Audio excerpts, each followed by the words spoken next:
In the prison on this isolated island, criminals so dangerous are held that they are not even allowed to move. The events take place in the year 1931. A man known as Papillon manages to force a safe and leave the crime scene. Wandering through the bustling streets of Paris, he enters the cabaret of the Moulin Rouge. There, he meets the head of the French mafia and hands over the stolen jewelry. Then, Papillon meets his beloved Nanette, a cabaret dancer, and offers her a necklace stolen from the safe, revealing the hidden diamonds. The couple spends the night together, indulging in alcohol and each other's company. Apparently, nothing can darken their lives. But the next morning, police break into their apartment and arrest Papillon for the murder of a pimp from the Moulin Rouge. The security guard remembers seeing the victim beaten yesterday by thugs from the mafia and realizes he has been framed. Despite having an alibi, Papillon is thrown into prison. Nanette visits her lover, and he promises her that he will find a way to escape. Overhearing their conversation, Papillon's cellmate, a man named Jules Grain, states that a successful escape will require a lot of money. All the inmates undergo a medical examination, after which they are informed of their transfer to the infamous penal colony of Devil's Island in French Guiana. On the boat to the island, Papillon befriends Louis Dega, a seasoned forger. The safecracker proposes a partnership, but Dega decides to refuse the offered protection, relying on his own strength and cunning. However, events unfold during the night that make him reconsider his decision. Dega wakes up when two inmates brutally attack a prisoner sleeping next to him, cutting open his abdomen to extract hidden money. Horrified, the forger realizes he could be the next victim and proposes a deal to Papillon. "Keep me alive until I'm settled on the island, and I'll handle any escape you can organize." Papillon agrees, but warns Dega that he intends to escape alone. As night falls, a tall, massive inmate approaches Dega, holding a knife. Papillon decisively throws himself at him,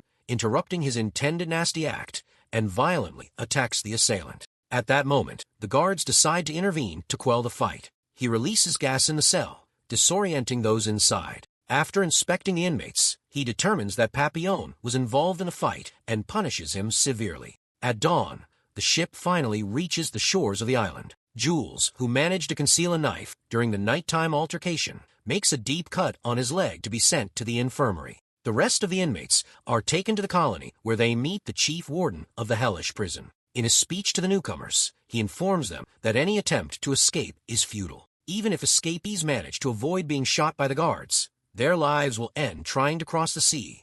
They will encounter hungry sharks ready to feast on human flesh. The forger approaches the prison guard to help him find a job in the infirmary. The conditions are $1,000, and the four will have their place in the hospital. The newcomers reluctantly accept the deal, but in exchange, they demand an extra block of cigarettes and a notebook for Degas. The next morning, the inmates wake up to the sound of gunshots and the screams of guards in pursuit of an escapee. Papillon is convinced that Jules has managed to escape from the infirmary, which means he could soon be free. The guard fulfills his part of the deal. During distribution, Degas and Papillon are assigned to work at the hospital, but luck is not on their side. On the guard's orders, the inmates are redirected to Lane 0. There, heavy manual labor awaits them in the mine.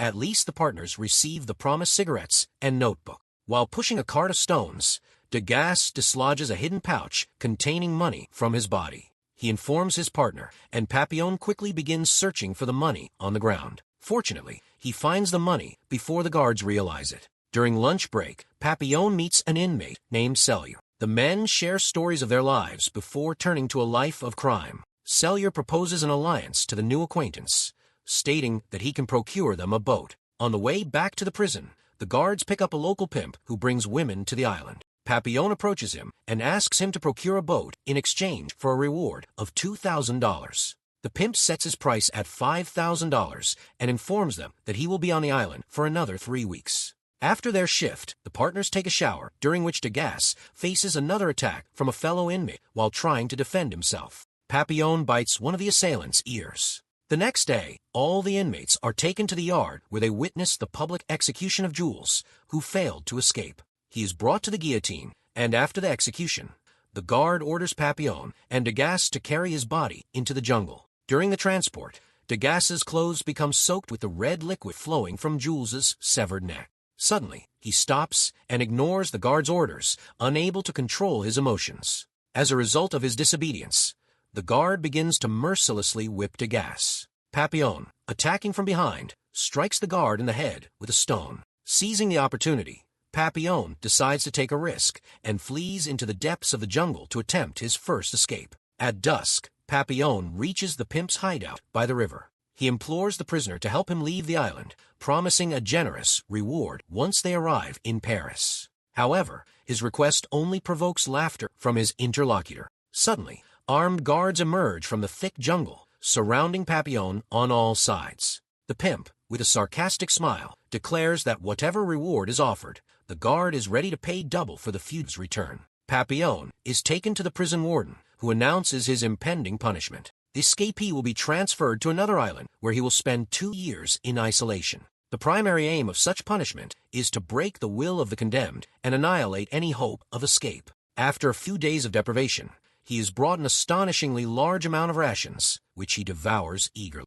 Later, the guard who recently attacked him with a stone visits Papillon's cell to take revenge. The guard brutally beats the prisoner and mockingly predicts that he will not survive until the end of his sentence. The next day, Papillon finds a coconut and a note from Degas in the water bucket. Miraculously, his partner has managed to access the rations, assuring him that he will continue to help him with food. This unexpected gesture of support from Degas gives Papillon strength, and he embarks on intensive training to maintain his shape despite the harsh conditions. On one of the difficult days of imprisonment, the guard decides to inspect the ration bucket before handing it over to Papillon. Discovering a double portion, he immediately informs the authorities. Following the incident, the guard confronts Papillon, demanding that he reveal the name of the person supplying him with coconuts. However, the prisoner remains silent, refusing to betray Degas. As punishment, his ration is cut in half, and the days of suffering pass, leaving Papillon a living skeleton. Wrapped in sagging skin with empty eyes, he aimlessly moves around his cell, seeming to have lost all hope.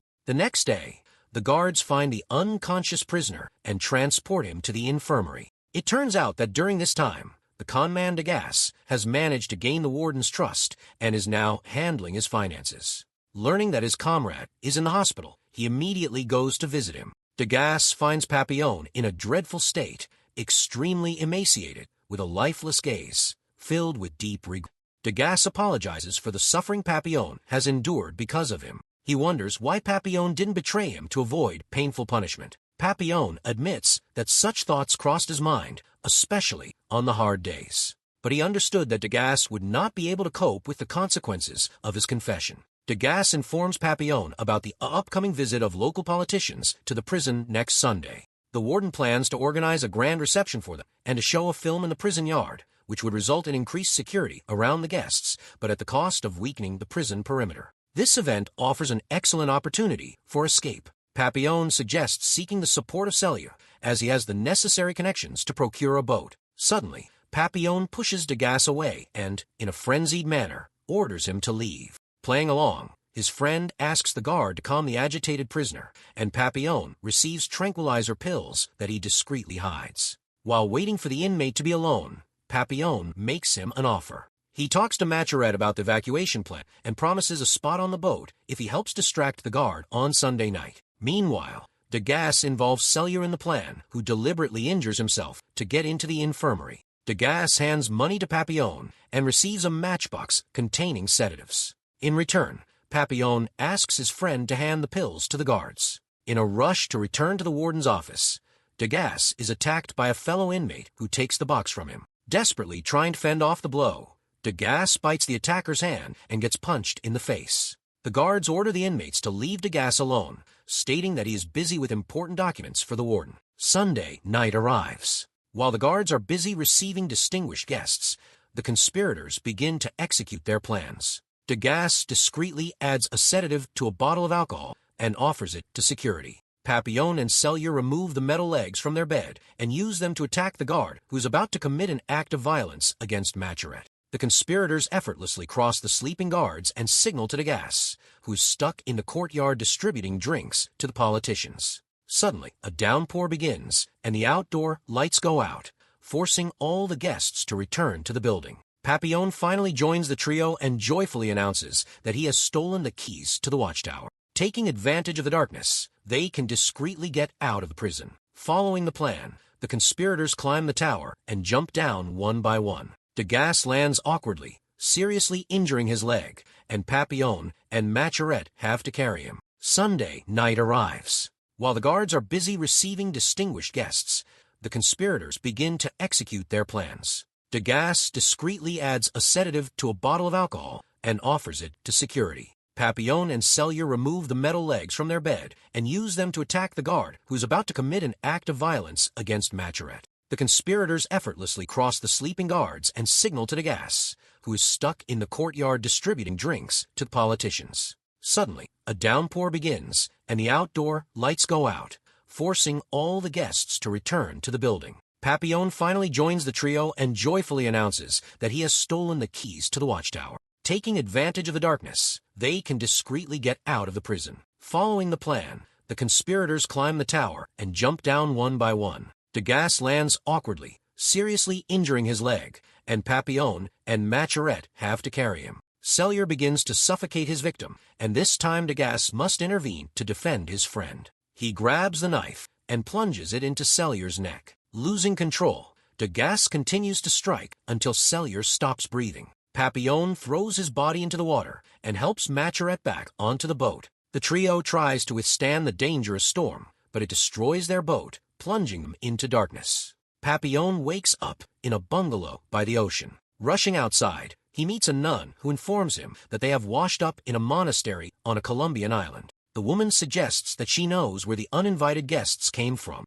Papillon finds Degas and tells him that they must leave immediately. His friend refuses to go with him. Still irritated by the incident with Charrière, Papillon tries to find a way off the island, but encounters Colombian officers along the way. He returns to the shore and tries to escape with Degas, but they are quickly apprehended. Charrière panics and flees, but he is ruthlessly shot down. After the second escape attempt, Papillon is placed in isolation for 5 years. When he is released, he looks like a frail old man, and the director sends him to one of the prisons located on Devil's Island. Its impregnable nature is ensured by high cliffs that serve as natural barriers to any escape attempts. Upon arrival, he meets some slightly crazy inmates, among whom he discovers his old friend Louis Dega. The inmate guides the newcomer to his quarters, feeds him, and allows him to rest. Papillon asks his friend to take him to the ocean, where he contemplates the endless water and breathes in the sea air deeply. At night, he wakes Dega and shares his new escape plan. He notices that the strong currents around the island could carry them directly to the mainland. All they need to do is build a raft, and the waves will take care of the rest. Dega supports his plan and helps gather coconuts for the raft to ensure safety when jumping from the cliff. But at the last moment, he changes his mind and announces to Papillon that he is staying on the island. He has adapted to prison life and is convinced that his friend will not be able to protect him. Beyond the island, the partners say their goodbyes. As the waves crash, Papillon boldly jumps and survives. He watches from the cliff, rejoices for his friend, and lets out a cry of victory. As he climbs onto the raft, Papillon floats joyfully with the current. The third escape is successful, and he is now a free man. Several decades pass. Papillon writes memoirs recounting his time in the infernal prison and his escape attempts. He submits them to the publisher, accompanied by a drawing of a butterfly that Dega had drawn for him.